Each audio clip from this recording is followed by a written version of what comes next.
To Alexandria Ocasio-Cortez, she presents herself as a working-class champion fighting against corruption in politics. Now, she has been quite vocal in condemning so-called dark money in campaigns, calling it, quote, the enemy to democracy. She has demanded transparency in politics, but now this.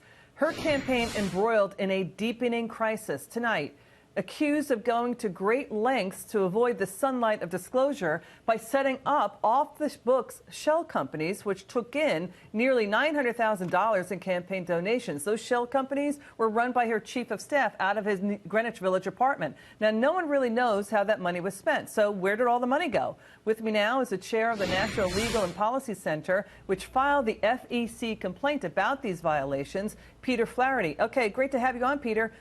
So there were two off-the-book shell companies run by your chief of staff. Where did the money go?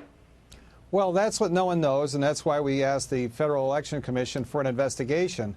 In the last campaign cycle, you had two federal PACs, one called Brand New Congress PAC and another one called Justice Democrats, forward hundreds of thousands of dollars to a LLC with the similar name of Brand New Congress LLC. Now, the PACs have to report and disclose their expenditures and contributions. The LLC does not. So the money kind of disappeared into this LLC. It's really not dark money. It's more like pitch black money. Yeah, so that's the point. Were they either concealing payments or spending it on themselves?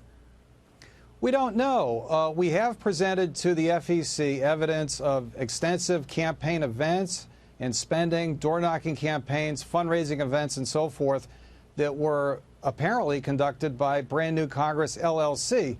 But of course, there's no disclosure for that. The the federal law, requires every expenditure of $200 or more to be reported, and the purpose of that expenditure reported. Okay, so we had all this money going into campaigns, but we don't know how it was spent. Stop right there. That's a flat-out violation of Federal Election Commission rules and regulations and the law. You're not supposed to set up a shell company that spends the money, because the PAC, the government says you got to disclose how that campaign money was spent. Using the shell company that hides how it was spent is the violation, correct? That's right. The Federal Election Campaign Act was passed in the early 70s in the wake of Watergate, and a disclosure of contributions and expenditures is the heart of federal election campaign law, and it's been that way since for 30, 40 years. Okay, Peter, stay on this. Cortez has also been hit with accusations of self-dealing and conflict of interest. Now, one of the shell companies paid thousands of dollars to her, Cortez's live-in boyfriend, Riley Roberts. Is that right? And he had no history of ever working on a campaign. Instead, he worked for an internet company called Homebinder.com, help people on the maintenance of their homes or whatever. He also weirdly got a congressional email account, but they're not even married. So that's kind of suspicious, right? That there seems to be self-dealing potentially there. That's a subplot to this. It's also illegal to convert campaign funds for personal use.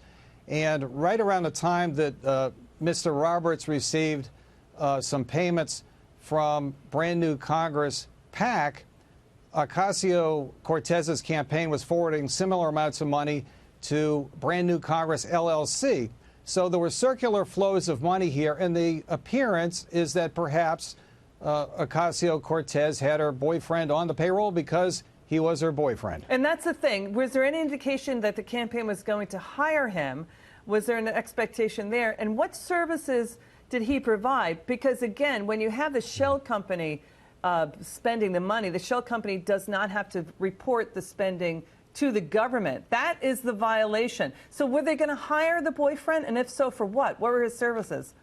Well, he was paid by the PAC, and they did disclose it. But yeah, but for what? They itemized it as strategic consulting, which could mean just about everything.